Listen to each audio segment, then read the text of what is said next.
Ya, halo selamat malam semuanya. Senang sekali kami dari Yayasan Lembaga Sabda dapat menyapa teman-teman dalam acara Sion, diskusi online yang diadakan oleh Stika Solo ini. Sebentar saya akan memperkenalkan tentang pelayanan Yayasan Lembaga Sabda atau yang biasa disebut dengan Sabda. Namun sebelumnya, perkenalkan dahulu, saya salah satu dari staf Sabda dan mewakili teman-teman dari staf Sabda juga.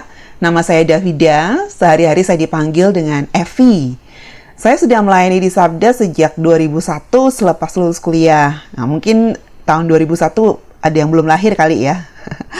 Nah, nggak usah nebak-nebak usia saya ya. Selain saya, nanti juga akan ada narasumber lagi dari Sabda yang akan bergabung nanti dalam sesi tanya-jawab. Beliau adalah Ibu Yulia. Beliau adalah salah satu founder dari Yayasan Lembaga Sabda.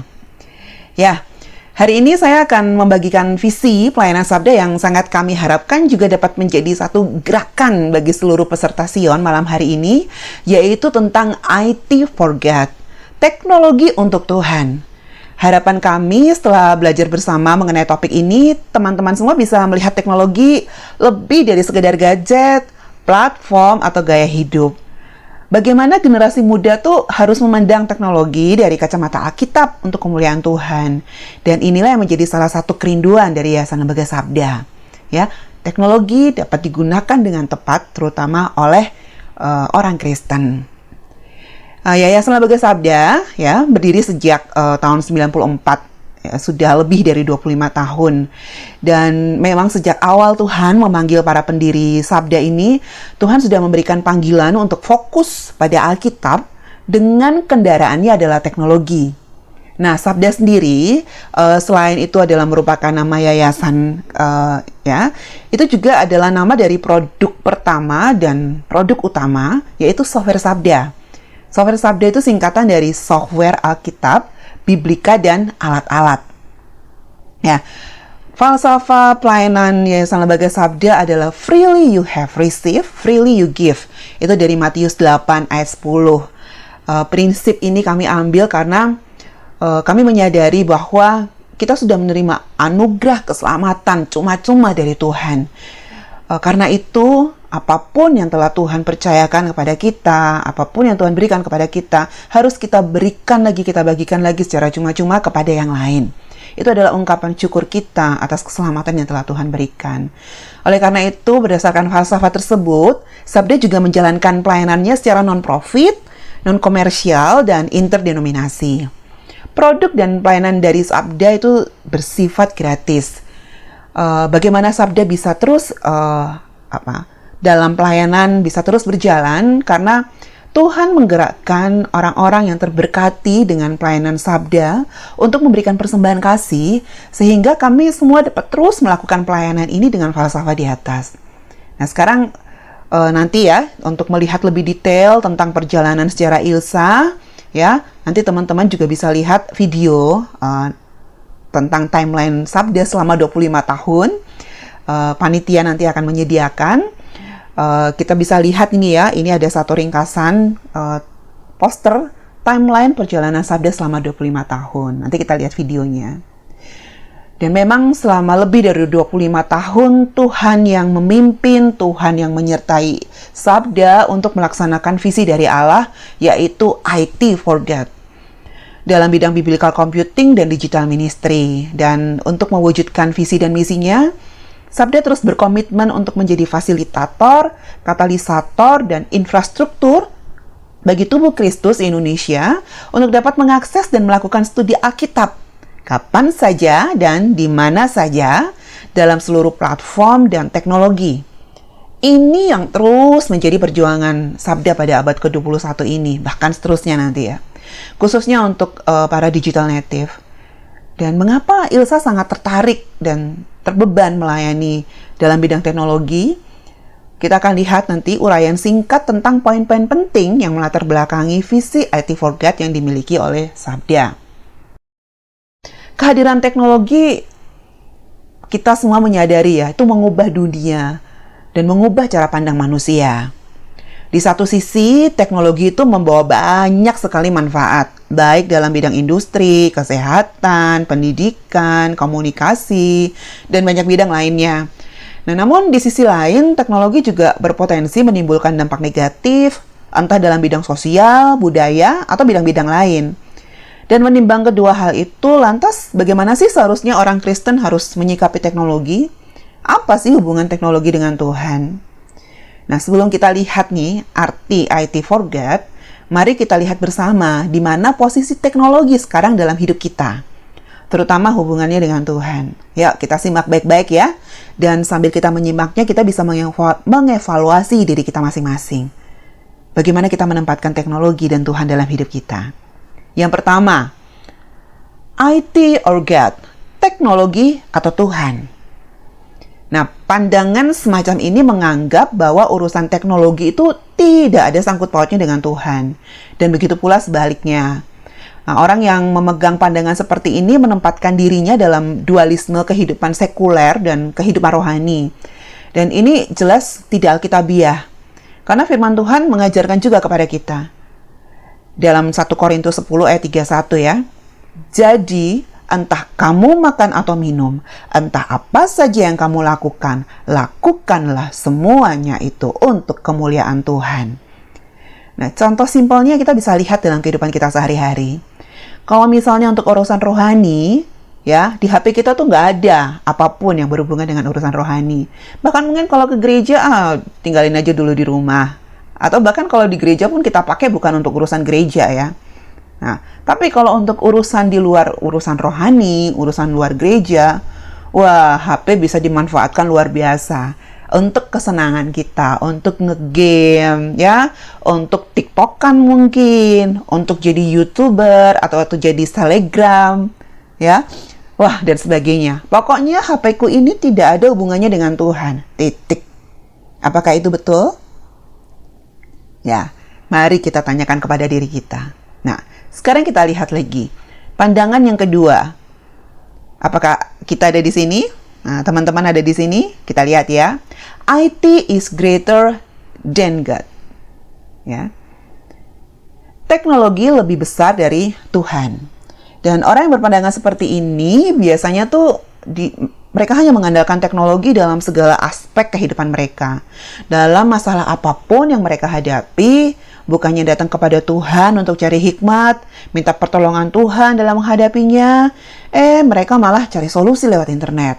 Mereka tidak lagi merasa perlu Tuhan, karena teknologi bisa menjawab apapun kebutuhan atau pertanyaan mereka secara instan. Apalagi sekarang tersedia Google Assistant ya. Tinggal nanya, keluar jawabannya ya. Jadi kita bisa lihat contohnya. Misalnya aja ya, misalnya. Saat ini mungkin ada yang sedang merasa takut karena COVID-19. Pertama kali yang dibuka, yang paling dicari mungkin Bro Google ya. Cari solusi mengatasi rasa takut karena COVID-19. Dan begitu udah baca artikelnya atau nonton pengalaman orang yang kena COVID gitu dan sebagainya. Tapi rasanya kok masih takut juga. Baru dia mungkin ingat berdoa.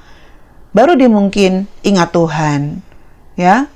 Nah, sekarang mari teman-teman kita berpikir, jika teknologi itu adalah ciptaan manusia, ya, teknologi adalah ciptaan manusia, padahal manusia itu juga adalah ciptaan, mungkinkah teknologi bisa lebih besar daripada Tuhan yang adalah Sang Pencipta? Jadi kalau kita punya pandangan bahwa IT is greater than God, teknologi lebih besar dari Tuhan, perlu kita pikirkan lagi. Nah, pandangan yang ketiga, IT is equal to God atau IT is God. Teknologi itu sama dengan Tuhan. Teknologi adalah Tuhan. Nah, ini berlawanan dengan pandangan sebelumnya. Orang yang berpandangan seperti ini menganggap bahwa teknologi itu setara dengan Tuhan. Bahkan teknologi itu menjadi Tuhannya atau berhalanya. Kemajuan teknologi menjadi obsesi hidupnya sehingga hidupnya dikendalikan oleh setiap teknologi yang dia gunakan. Oke, adakah kita di sini yang mengalami FOMO? FOMO itu fear of missing out. Ada rasa ketakutan ketika merasa ketinggalan zaman. Ya, nggak update dengan teknologi. Ya, wah takut sekali. Dan sangat terobsesi untuk menetapkan standar hidup yang berdasarkan dengan kecanggihan teknologi. Gitu ya. Nah, kalau misalnya kita punya kecenderungan FOMO seperti itu, Bisa jadi kita sedang mengalami atau menjadikan teknologi kita sebagai Tuhan. Dan apakah pandangan seperti ini sesuai dengan kebenaran firman Tuhan? Tentu saja tidak ya. Saya harap kita semua sepakat dengan ini. So, bagaimana seharusnya hubungan yang tepat nih antara teknologi dan Tuhan? Dan inilah jawabannya. Tema kita malam hari ini, yaitu IT for God. Teknologi berasal dari Tuhan dan harus digunakan untuk kemuliaan Tuhan. Kebenaran firman Tuhan yang mendasari prinsip ini terdapat dalam Kolose 1 ayat 16. Ya, kita baca sama-sama ya, Kolose 1 ayat 16. Sebab oleh Dia segala sesuatu yang ada di surga dan di bumi diciptakan, yang kelihatan dan yang tidak kelihatan, baik tahta, kekuasaan, pemerintah maupun penguasa, segala sesuatu telah diciptakan melalui Dia dan untuk Dia. Sekarang kita lihat. Teknologi itu juga tercakup dalam frasa segala sesuatu. Segala sesuatu, tidak ada pengecualian. Termasuk teknologi. Itu dijadikan oleh Tuhan, melalui Tuhan, dan untuk Tuhan. Kalau kita lihat prinsip dalam Kolose 1 ayat 16 ini. Nah, suatu malam ketika saya sedang merenungkan tentang masa-masa pandemi ini, mengapa Tuhan mengizinkan ya ada pandemi ini? Kenapa kok dunia dibikin jadi kayak galau karena pandemi ini? Dan tiba-tiba saya teringat dengan satu kalimat dalam artikel yang saya baca, yaitu di situ dikatakan, Injil tidak dapat dikarantina. Padahal sekarang lagi musim karantina ya, dikit-dikit karantina, gitu ya. Nah, ketika saya teringat oleh satu kalimat ini, saya dibawa untuk mengingat kisah beberapa penulis kitab dalam Alkitab yang menulis kitab itu ketika mereka sedang dikarantina. Paulus dalam rumah tahanan dapat menulis banyak surat kepada jemaat. Yohanes juga, dia diasingkan di Pulau Patmos. Ketika saat itu dia menulis kitab Wahyu. Nah, lalu bagaimana mereka menulis? Ya, mereka memakai teknologi yang ada saat itu. Pena, tinta, perkamen atau kertas, itu semua teknologi informasi yang paling canggih saat itu. Dan kalau kita mau tarik lagi ke belakang, semua teknologi itu digunakan Allah untuk kepentingan firman-Nya loh. Mari kita lihat. Awalnya ada loh batu nih. Untuk menulis apa? Menulis 10 perintah Allah. Ya. Lalu ada lagi gulungan, perkamen, papirus. Nah, ketika mesin cetak ditemukan, ya, oleh Gutenberg, pertama kali yang dicetak itu apa? Alkitab. Nah, itu tuh semakin meneguhkan lagi, ya, ketika saya merenungkan ini pada saat itu ya, bahwa memang teknologi itu harus dipakai utamanya untuk Tuhan, untuk kepentingan Tuhan, terutama untuk kepentingan firman-Nya. Jika kita dapat pakai teknologi untuk memudahkan hidup kita, untuk membuat hidup kita enak, itu tuh bonus. Lalu bagaimana sih agar kita bisa bijak menggunakan teknologi, terutama sebagai orang Kristen ya, bisa gunakan teknologi dengan benar? Nah, kita harus kembali kepada firman Tuhan pastinya, standar hidup kita. So, mari kita lihat ya apa yang dikatakan firman Tuhan tentang hal ini. Kita bisa lihat dalam Amsal 1 ayat 7. Firman Tuhan mengajarkan kepada kita, takut akan Tuhan adalah permulaan pengetahuan. Dan sikap takut akan Tuhan itu akan menghasilkan pengetahuan yang benar, sehingga kita dapat menggunakan pengetahuan tersebut dengan bijak untuk mengabdi kepada Tuhan. Nah, terkait apakah orang Kristen boleh memanfaatkan teknologi, Rasul Paulus juga menjelaskan bahwa apa yang tidak melawan hukum-hukum Tuhan itu adalah sesuatu yang diizinkan. Tetapi apa yang melawan hukum Tuhan akan memperbudak manusia dalam dosa. Bisa kita lihat dalam 1 Korintus 6 ayat 12. Karena itu orang Kristen harus dapat menguasai teknologi, bukan dikuasai oleh teknologi. Ya? Ingat ya, saya ulangi lagi. Orang Kristen harus dapat menguasai teknologi, bukan dikontrol atau dikuasai oleh teknologi. Teknologi itu hamba yang baik, tetapi dia tuan yang kejam. Ditambah lagi ya, teknologi tidak hanya boleh, tetapi juga harus digunakan untuk memenuhi hukum Tuhan. Kita bisa lihat, nanti teman-teman bisa buka di Matius 22 ayat 37-40. Nah, komunikasi dan konten-konten digital yang kita kerjakan dan bagikan harus bisa memberkati dan menjadi teladan yang positif bagi sesama kita.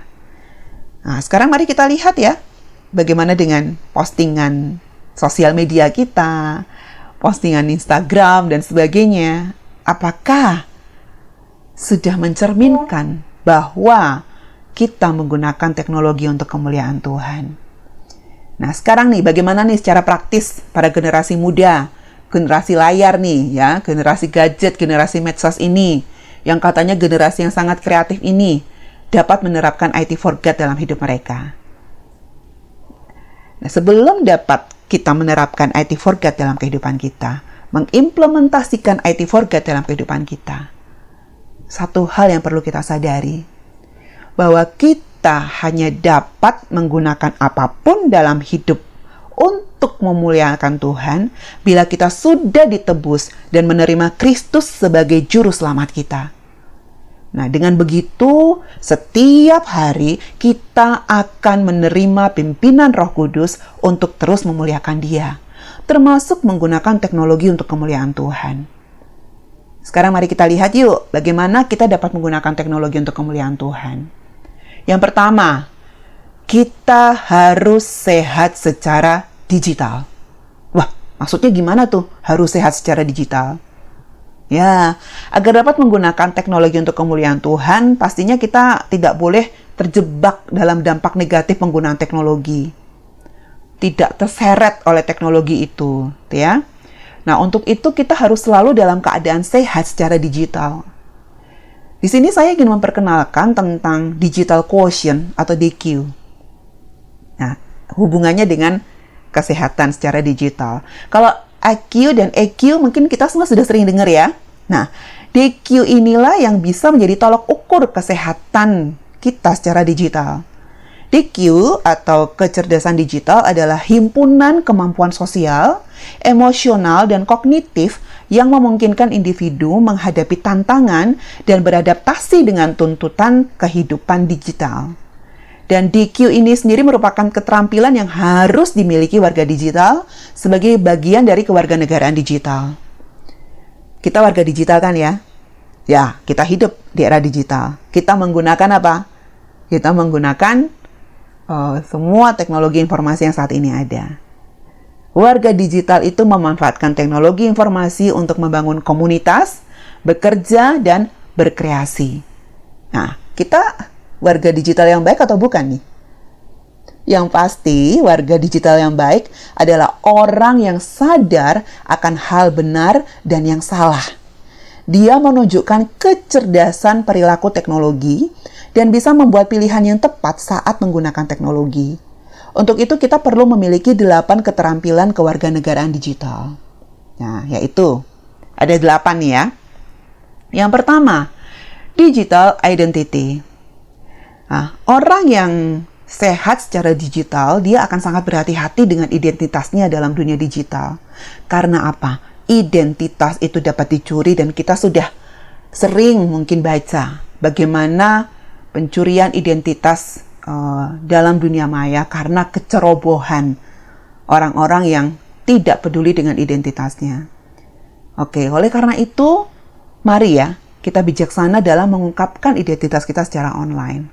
Jangan sembarangan mengumbar identitas di dunia online. Lalu yang kedua, screen time management.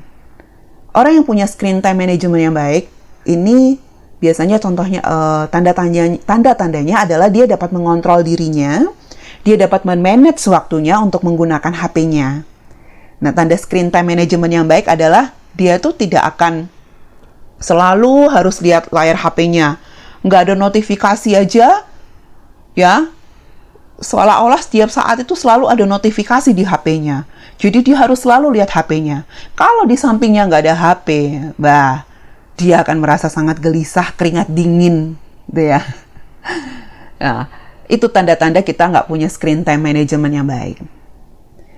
Lalu, kecerdasan digital yang ketiga, ini adalah cyberbullying management. Ini mengenai perundungan di dunia maya. Nah, kalau kita sehat secara digital, kita tuh tidak akan mudah membuli orang lain atau membiarkan diri kita dibully dalam dunia maya. Jadi jangan banyak gibah, jangan nyinyir kepada orang lain di dunia maya. Ingat ya, ada UU ITE juga. Nah, lalu yang keempat, keterampilan keempat yang harus kita miliki sebagai warga negara digital adalah cyber security management. Ini adalah kemampuan untuk menjaga keamanan secara online. Ya, misalnya kita jangan membuka sembarangan akun sosial media kita atau akun pribadi kita apapun lewat komputer umum. Ya, kita harus berhati-hati dengan password kita dan hal-hal lain yang bisa membuat keamanan kita secara online itu bisa terancam. Ya. Lalu berikutnya ada privacy management. Ini keterampilan dari seseorang yang dia bisa menjaga privasi dirinya, bukan hanya dirinya sendiri, tetapi juga privasi orang lain. Meski dunia maya itu tanpa batas, privasi harus tetap dijaga. Lalu berikut ada critical thinking. Nah, ini adalah kemampuan untuk menilai bisa tahu hal yang benar atau tidak. Sebenarnya gampang banget. Kita suka sebar-sebarin berita, informasi tanpa kita filter dulu. Wah, zaman COVID sekarang ini nih, ya, salah satu hal yang sangat booming itu ya. Setiap hari di grup kita bisa lihat berbagai macam informasi, ya, berbagai macam informasi. Dan itu sama semua. Nah, apakah kita menyaring informasi yang kita berikan kepada orang lain? Nah, apakah kita gampang termakan hoax atau kita justru malah senang menyebarkan hoax? Jadi mari biasakan untuk menilai dan memfilter, mempertanyakan segala sesuatu informasi terlebih dahulu. Ya, miliki critical thinking. Lalu berikutnya ada digital footprints. Nah, ini sekali kita masuk dunia maya, jejak-jejak digital tidak akan bisa dihapus. Ingat ya. Ada ungkapan seperti ini. Jejak digital itu lebih kejam daripada jejak masa lalu. Kenapa? Ya, jejak masa lalu tuh bisa dilupakan, bisa dihapus. Tetapi jejak digital tidak akan pernah terhapus. Nah, jadi hati-hati ya. Lalu berikutnya adalah digital empathy. Ini adalah keterampilan ketika kita sedang berada di dalam dunia maya, apakah kita punya belas kasihan atau kepedulian kepada orang lain. Ya. Punya kepedulian sosial.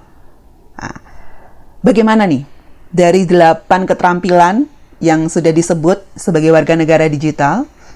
Bisa dievaluasi berapa scoringnya? Dari 8 keterampilan itu mana yang masih belum kita rasa sehat di bagian itu?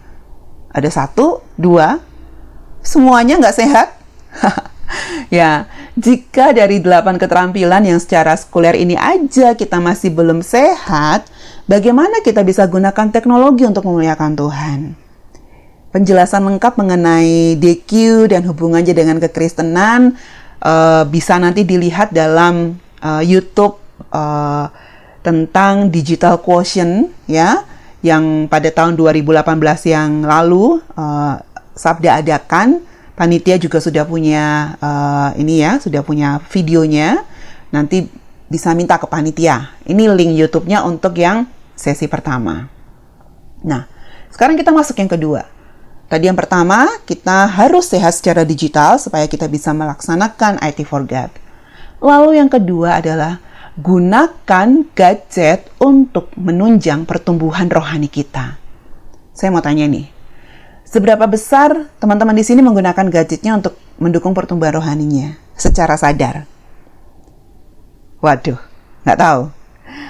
Nah, HP-nya semua mungkin smart ya, sudah smart. Paling nggak dipakai buat Google Classroom ini bisa lah. Itu udah HP smart itu ya. Tapi apakah kita juga sudah bisa menjadi orang Kristen yang smart ketika kita menggunakan HP kita?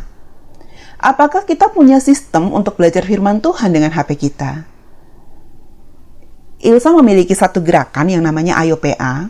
Nah, gerakan ini mendorong generasi digital untuk menggunakan gadgetnya semaksimal mungkin untuk pertumbuhan rohani mereka. Apakah teman-teman malam ini ya semua memiliki Alkitab di HP-nya? Kalau dari Sabda, Alkitabnya logonya yang warna biru atau hijau ini ya. Sama saja dua-duanya. Dan saya harap semua menjawab, yes, saya punya aplikasi Alkitab di HP saya. Nah, ada nggak aplikasi lain yang dapat menolong teman-teman untuk belajar Alkitab lebih dalam? Nah, mungkin nggak semua menjawab ya.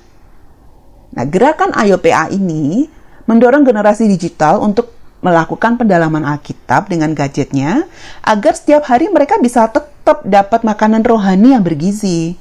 Bukan hanya ketika di gereja aja dengar khotbah dari pendeta. Sehingga dari Sabda sendiri kami membuat beberapa aplikasi ya, yang beberapa aplikasi yang terintegrasi dengan aplikasi Alkitab. Dan itu akan sangat menolong kita belajar Alkitab secara mendalam dan fun juga. Ya, dapat dibuka dari satu aplikasi Alkitab. Karena itu terintegrasi. Kita lihat ya.